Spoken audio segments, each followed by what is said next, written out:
नारीदा कसैका छोराछोरी बालबालिका बच्चाबच्ची बाबुआमाले त बच्चाबच्ची नै भन्छ नि त आफ्ना छोराछोरीलाई। तिनीहरूको क्षति भएको छ कि छैन? अनि कतिजना मारियो भने प्रधानमन्त्री जिम्मेवार हुन्छ, कतिजना नपुग्दासम्म प्रधानमन्त्री जिम्मेवारी हुन्छ। 19 पुगेपछि प्रधानमन्त्री जिम्मेवार हुनुपर्ने कि 18 हुँदासम्म चाहिँ नपर्ने हो, या त्योभन्दा सानो सङ्ख्यामा मारिएको ज्यान गएको हो कि होइन, उनीहरूको ज्यान हो कि होइन? यो वास्तवमा कुनै सिफारिस गर्न कुनै हिसाबले न्यायाधीश भइसकेका मान्छे प्रहरीको उच्च ओहदामा अनेक मुद्दाहरू हेरेर चलाएर छानबिन गरेर आएका मानिसहरूबाट जुन सिफारिस दफा 181, 182 भनेर भएको छ त्यो अत्यन्तै निराधार र यो कानुनी हिसाबले प्रधानमन्त्रीको बारेमा, गृहमन्त्रीको बारेमा, आइजिपीको बारेमा सिफारिस गर्नै नमिल्ने, कानुनी हिसाबले गर्नै नमिल्ने कुरा हो, जो घटनास्थलमा उपस्थितै छैन। भवितव्य भनेको दुईजना साधारण कुस्ती खेल्दा खेल्दै लड्यो, एकजना लड्दाखेरि पछाडि एउटा ढुङ्गामा पर्यो, टाउको खुत्रुक मर्यो। मार्ने उद्देश्य होइन, कुस्ती खेल्दा खेल्दै लड्यो, मर्यो। या कहिले कहिले बक्सिङै खेल्दाखेरि अलिकति बेठिङमा लाग्थ्यो, बेठिक ठाउँमा लाग्थ्यो, मर्यो। त्यसलाई भन्छ भवितव्य। मार्ने उद्देश्य नियत केही पनि होइन, तर मान्छे मर्न गयो भने त्यो भवितव्य हुन्छ। तर ऊ त्यहाँ सामेल हुन्छ, ऊ संलग्न हुन्छ, उसले गरेको हुन्छ, तब भवितव्य हुन्छ। लापरवाही मैले भन्ने गरेको छु। एउटा घटना, एकजना शिकारी रहेछन्, दिनभरि शिकार खेल्न जाँदो रहेछन्। त्यो पड्काउने बेलामा रहने ठाउँलाई च्याम्बर भन्छ क्या र बन्दुक। त्यो च्याम्बरमा गोली राखेर, किन बाघले झम्टिन सक्छ, केही हुन्छ भनेर जङ्गलमा हिँड्दा हुने च्याम्बरमै गोली राखेर हिँड्थे। अनि घर आइसकेपछि त्यो च्याम्बरबाट उनले गोली हटाएको हुन्थ्यो। घर आएपछि श्रीमतीलाई यसो बन्दुक ताक्थे, हान्ने भन्थे, हान्ने भए हान भन्थेन उनले, ट्याक्क पार्थ्यो, एक गोली रहन्छ भन्थ्यो, बन्दुक राख्थ्यो। यसै गरी उनीहरूको एउटा ठट्टा जस्तो चलिराख्थ्यो। एक दिन च्याम्बरबाट गोली निकाल्नै उसले भुल्या रहेछ, आएर हान्थ्यौँ भनेर सधैँ जस्तै, हान्छौँ भने हान भनेर श्रीमतीले भने, टिक्क थित्त ड्याममा पड्क्यो श्रीमती ठाउँको ठाउँ। यसलाई भन्छ लापरवाही। च्याम्बरमा गोली छ कि छैन हेर्न पर्थ्यो। श्रीमती मार्ने नियत हुँदै होइन, त्यस्तो हुनै सक्दैन थियो, तर भइदियो। एउटा दुर्घटना हो, त्यसलाई भन्छ लापरवाही। अनि त्यो लापरवाहीको मुद्दा त त्यहाँ मान्छेले घटाएको हुनुपर्छ, आफू उपस्थित हुनुपर्छ, उसले त्यो घटना घटाएको हुनुपर्छ। जसले घटना घटाएको छैन त्यस ठाउँमा 181, 182 जस्ता दफाहरू भनेको साधारणतया कानुन बुझेको मान्छेले या कानुन हेर्न जान्ने मान्छेले, त्यो भनेको के हो भनेर बुझेको मान्छेले यस्ता कुरा गर्न सक्दैन भने पूर्व न्यायाधीश भइसकेको, सर्वोच्च अदालतको न्यायाधीश भइसकेको मान्छे, पूर्व प्रहरीको उच्च तहको विशेष अदालतको विशेष अदालत जहाँको भए पनि न्यायाधीश भइसकेका मान्छेले यतिको कुरा नबुझ्ने कुरा छैन। दफा 181 र 182 भन्दा ती दफाको अर्थ के हो भनेर नबुझ्ने कुरा छैन। तैपनि हाम्रो नाम त्यहाँ उल्लेख गर्नु भनेको चरम पूर्वाग्रह, कतै केही नपाएपछि, नभेटेपछि बलजफ्ती लगेर ती दफाहरू ठुसेको छ त्यहाँ। यो चल्नै नसक्ने कुरा। यो बदनाम गर्ने, चरित्र हत्या गर्ने र घृणाको राजनीतिको अर्को प्रकटीकरण मात्रै हो।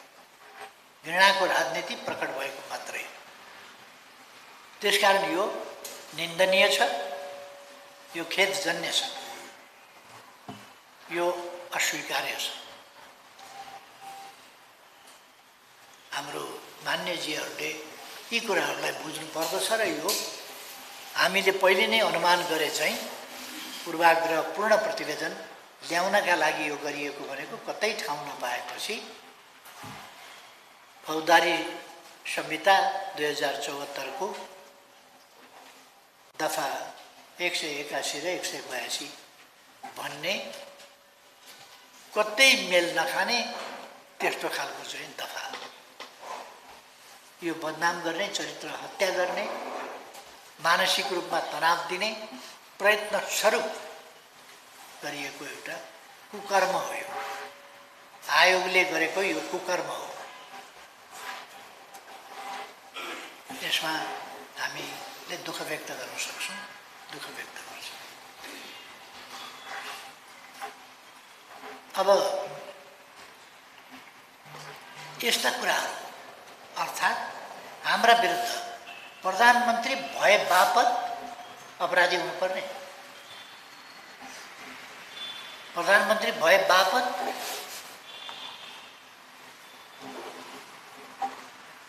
कस्तो कस्तो अत्यन्त स्तरहीन खालको क्रियाकलाप भइरहेछ र यो एउटा बद्दा नाटक हो, कलाविहीन भन्छन् नि त्यस्तो बद्दा नाटक। हामी यस्ता अप्ठ्याराहरूसँग जुझ्दै अगाडि बढ्नेछौँ। एउटा हामीले राजनीतिको उतार चढावसँग हरेस खानु हुँदैन। राजनीतिमा उतार चढाव भइरहन्छ। 15 सालमा नेपाली कांग्रेस झन्डै 2/3 थियो। 74-75 पछि नेकपा एमाले अर्थात् हामी झन्डै 2/3 थियौँ। अहिले राष्ट्रपा झन्डै 2/3 छ। पहिलोपल्ट इतिहासमा झन्डै 2/3 राष्ट्रपाले ल्याएको त होइन नि त, 2/3 नै नेपाली कांग्रेसले ल्याएको थियो त। योभन्दा बेटर पोजिसन 15 सालमा नेपाली कांग्रेसको थियो। 17 सालमा फौजी काण्डबाट थियो समाप्त। फौजी काण्ड निन्दनीय छ, तर भएको थियो। महेन्द्रले गरेको फौजी काण्ड, सत्ता कब्जा को गरिएको थियो। निर्वाचित प्रधानमन्त्रीलाई जबरजस्ती हटाइएको थियो। अहिले पनि संवैधानिक प्रक्रियाबाट निर्वाचित प्रधानमन्त्रीलाई हटाएको होइन।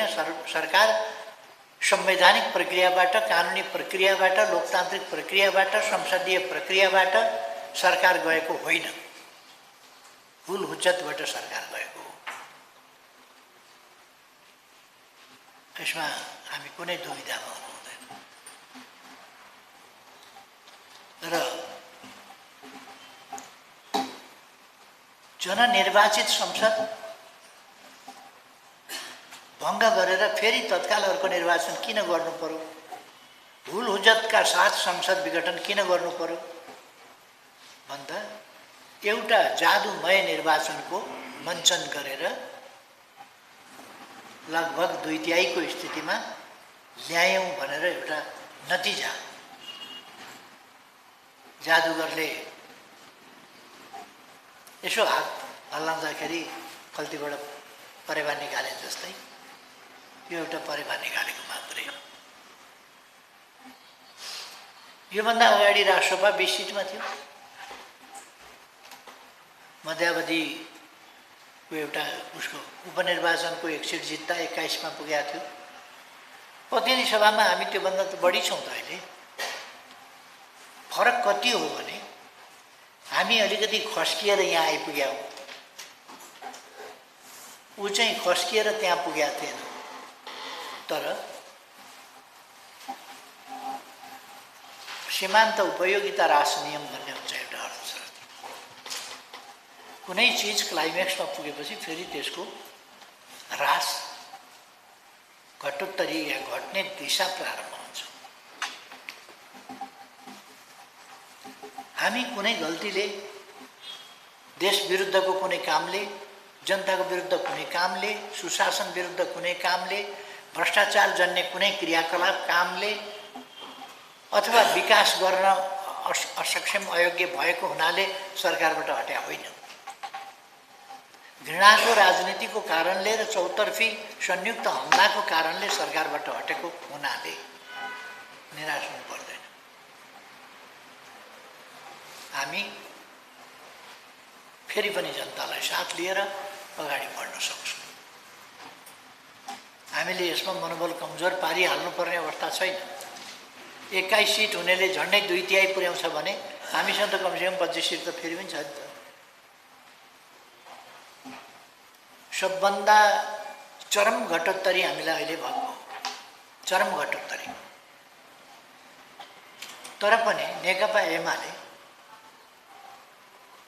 कमसेकम तेस्रो शक्ति त फेरि पनि हुने। अहिले पनि तेस्रो शक्तिको रूपमा त एमाले रहेकै छ त। अरू अनेक शक्तिहरू नामो निशान नरहँदा पनि नेकपा एमाले तेस्रो शक्तिको रूपमा रहेकै छ। यसमा हामीले सन्तोष गर्ने कुरा होइन, तर यथार्थ विश्लेषण त त्यही हो नि। त्यसो भएर हामी सकियौँ भन्ने कुरा होइन। हामीले गहिरो गम्भीर शिक्षा लिने अवसर प्राप्त गरेका छौँ यसबाट, र शिक्षा लिनुपर्दछ र शिक्षा लिएर आफूलाई फेरि चुस्त दुरुस्त राखेर अगाडि बढ्नुपर्दछ। संसदभित्रबाट माननीय सदस्यहरूले यसका निम्ति मैले अघि नै भने अत्यन्तै गम्भीर, अत्यन्तै जिम्मेवार ढङ्गले गम्भीर भएर पार्टीका नीतिहरू कार्यान्वयन गर्ने। पार्टीका नीति भनेको राष्ट्रिय नीति हुन्। हाम्रो पार्टीका नीति भनेको राष्ट्रिय नीति हुन्, राष्ट्रिय आवश्यकताका नीति हुन्, राष्ट्रले दिनुपर्ने नीति हुन्। त्यो मात्रै हामी लिन्छौँ।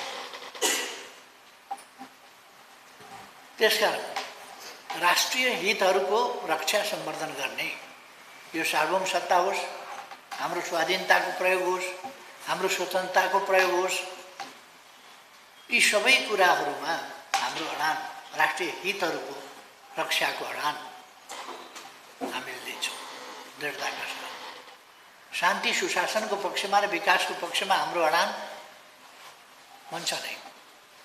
हामी गलत आर्थिक नीतिहरूको पक्षमा होइन,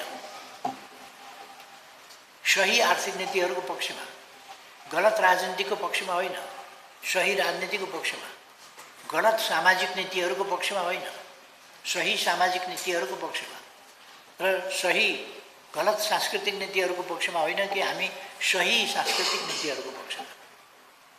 हामी विभिन्न ढङ्गले राष्ट्रलाई एकताबद्ध बनाउने कुरामा साम्प्रदायिकता, साम्प्रदायिक विद्वेष हाम्रो नीति होइन। हामी विविधतायुक्त देशमा छौँ। भौगोलिक विविधता, सर्वोच्च सगरमाथा, सर्वोच्च उचाइ भएको सगरमाथा, विश्वकै सर्वोच्च शिखर, त्यहाँदेखि कचन कवलसम्मको 57 मिटर मात्रै समुद्र सतहभन्दा माथिको जमिनसम्मको विविधतामा छ। भौगोलिक विविधता, थुप्रै उच्च हिमशिखर हामीसँग छन्, 8000 मिटरभन्दा माथिका। विश्वकै लागि यो असाधारण कुरा हो। एक दुईवटा, एउटा पाकिस्तानमा, एउटा चाइनामा यस्तै हिमशिखरहरू मात्रै छ, नत्र भने हामीसँग मात्रै छ 8000 मिटरभन्दा माथिका। त्योदेखि तराईको लोल्यान्डसम्म हामीसँग छ। त्यस अनुसारको वनस्पतीय विविधता, त्यस अनुसारको जैविक विविधता र हाम्रो समाज निर्माणको ऐतिहासिक क्रम र हाम्रो भौगोलिक विविधता आदि कारणले हाम्रा जातीय र भाषिक विविधताहरू निर्माण भएका छन्। विभिन्न ऐतिहासिक कारणहरूले हामी कहाँ आस्थागत विविधताहरू भएका छन्, धार्मिक आस्थागत या वैचारिक आस्थागत भिन्नताहरू भएका छन्। यी कुराहरू आफ्ना ठाउँमा छन्। हामी हरेक संस्कृतिलाई सम्मान गर्छौँ, तर सबै संस्कृतिहरूको चुरो के हो, एकता के हो, मिलन बिन्दु के हो भने नेपाल। सबै संस्कृति मिलेर नेपाली संस्कृति भन्छ। सबै भाषाहरू हाम्रा नेपाली भाषाहरू र सबै जहाँसुकै जुनसुकै भूगोल पनि नेपाल हो र जुनसुकै भूगोलका बासिन्दा पनि जुनसुकै पेसा व्यवसाय गर्ने पनि नेपाली हो। त्यसकारण हामी साम्प्रदायिक विद्वेष होइन, सामाजिक सद्भाव र सामाजिक सद्भावमा आधारित राष्ट्रिय एकता, सामाजिक न्याय र समानतामा आधारित समान विकास, सामाजिक सद्भाव र राष्ट्रिय एकता, यस नीतिबाट हामी कहिल्यै पनि विचलित हुनु हुँदैन। नेल्सन मण्डेलाले पोलिटिक्स अफ एथनिसिटी साउथ अफ्रिकामा छिर्नै दिनु हुँदैन भने, नो पोलिटिक्स अफ एथनिसिटी। त्यसकारण देयर आर एथनिसिटिज, तर there is political unity. Politics एथनिसिटीका आधारमा होइन, पोलिटिक्स विचारका आधारमा हुन्छ। All the ethnic groups are united के भन्दा इन वान पोलिटिक्स। त्यस ढङ्गले नेल्सन मण्डेलाले साउथ अफ्रिकालाई युनिफाइड गरेका थिए। हामीले एथनिसिटीलाई धेरै महत्त्व दिएका छौँ, एथनिसिटीको पोलिटिक्स गरेका छौँ, तर यही चिजलाई हामीले बल दियौँ भने र कन्टिन्यू गर्दै गयौँ भने, अझ त्यसलाई दह्रो बनाउँदै लग्यौँ, यो पहिचानको राजनीति जस्ता कुराहरूबाट दुष्प्रभावित हुँदै गयौँ भने विचारमा मतदाताले मतदान नगर्ने, जातमा मतदान गर्ने, धर्ममा मतदान गर्ने, भूगोलको मतदान गर्ने जस्तो परिस्थिति आउँछ। त्यो भनेको अत्यन्तै विषाक्त स्थिति हो। जातलाई मतदान गर्ने कुरा, जात भनेको विचार होइन, जात भनेको अग्रगामी पश्चगामी केही पनि हुँदैन। जात भनेको जात हो, भाषा, धर्म, संस्कृति, यसको आधारमा होइन। यसको रक्षा गर्ने र राष्ट्रिय एकता कायम गर्ने र राष्ट्रको उन्नति गर्ने विचार, विविधताको सम्मान, राष्ट्रिय एकता, राष्ट्रिय उन्नति, यो हाम्रो नीति हो। तसर्थ त्यस हिसाबले हामी जानुपर्छ भन्ने कुरा म मान्यज्यूहरूलाई फेरि स्मरण गराउन चाहन्छु। राष्ट्रिय एकता बिना हामी राष्ट्रिय हितको रक्षा गर्न सक्दैनौँ। हाम्रो राष्ट्रलाई किन छेदविच्छेद पार्ने षड्यन्त्रहरू भइरहन्छ, विभाजित गर्ने, जनताको मनस्थितिलाई विभाजित गर्ने प्रयास किन भइरहन्छ भने जनता विभाजित भएपछि राष्ट्रिय हितको संरक्षण गर्न सकिँदैन। त्यसकारण जनता विभाजित हुन दिनु हुँदैन। जनतालाई विचारमा एकजुट गरेर लानुपर्छ। वास्तवमा आइडियोलोजीका आधारमा, विचारका आधारमा, गन्तव्यका आधारमा पोलिटिक्स, त्यसलाई 1995 मा एउटा प्रोफेसरले, अमेरिकन प्रोफेसरले एउटा पुस्तक लेखेका थिए, क्लास अफ सिभिलाइजेसन भन्ने। क्लास अबको पोलिटिक्स भनेको के हो भने क्लास अफ सिभिलाइजेसन। त्यो योजनाबद्ध ढङ्गले लेख्न लगाइएर उनले लेखेका थिए क्लास अफ सिभिलाइजेसन। र सिभिलाइजेसनहरूका बिचमा क्लास गराइदिने। सिभिलाइजेसनका बिचमा हुने क्लासले सिया र सुन्नीका बिचमा, मुस्लिम हो तर पनि सियाका सुन्नीका बिचमा, उही जाति हो उस्तै हो तर पनि तुलसी र हुतु भन्ने नाममा यहीँ भर्खर गराउन खोजियो अस्ति कपिलवस्तुमा हिन्दू र मुसलमानका नाममा। यो प्रयासहरू विभिन्न समयमा भइरहेका छन्। यो कुराहरूमा हामी सतर्क हुनुपर्दछ र रोक्नुपर्दछ। यस्ता कुराहरूलाई जहाँ हामीले सक्छौँ त्यहाँ रोक्नुपर्दछ र हुन दिनु हुँदैन। साम्प्रदायिक विद्वेष युनिटीको ठुलो शत्रु हो। राष्ट्रिय युनिटीको ठुलो शत्रु हो। राष्ट्रिय युनिटी खल्वलिएपछि राष्ट्रिय एकता बिना राष्ट्रिय हितहरूको रक्षा सम्वर्धन जनताले गर्न सक्दैन। एकताबद्ध जनता मात्रै राष्ट्रिय शक्तिको रूपमा निर्माण हुन्छ। हाम्रो पार्टीले नेकपा एमालेलाई निर्णायक राष्ट्रिय शक्तिको रूपमा विकास गर्ने भन्यो। तर सामाजिक सञ्जाल मार्फत गरिएको घृणाको राजनीति र हाम्रा पार्टी विरुद्धको कुप्रचार त्यसलाई रोक्न नसक्दा अरू केही भयो। त्यसै कारणले नै हामी पराजित भयौँ। अरू निर्वाचनका माध्यमबाट गरिएका क्रियाकलाप त पछि उजागर हुँदै जाँदैछन्। के भयो त्यस सम्बन्धमा अहिले गइनँ। अब मैले साथीहरूलाई जानकारी गराउँछु। केही समयभित्रै केही दिनभित्रै हामी ओरिएन्टेसन साथीहरूलाई उपलब्ध गराउनेछौँ। कसरी अगाडि बढ्ने भन्ने सन्दर्भमा खास गरी पोलिटिकल्ली साथीहरू सचेत हुनुहुन्छ। अहिले मैले हेरेका कुराहरूलाई साथीहरूले ध्यान पनि दिनुभएको छ। सचेत हुनुहुन्छ। संसदीय अभ्यासका कतिपय कुराहरू कसरी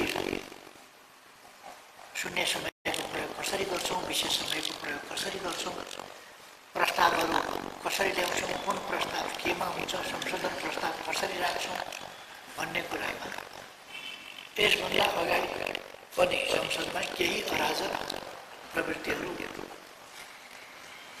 74 पछि 79 सम्म त अराजकताको पराकाष्ठा थियो। आफ्नो पार्टीको सरकार पटक ढाल्दिन।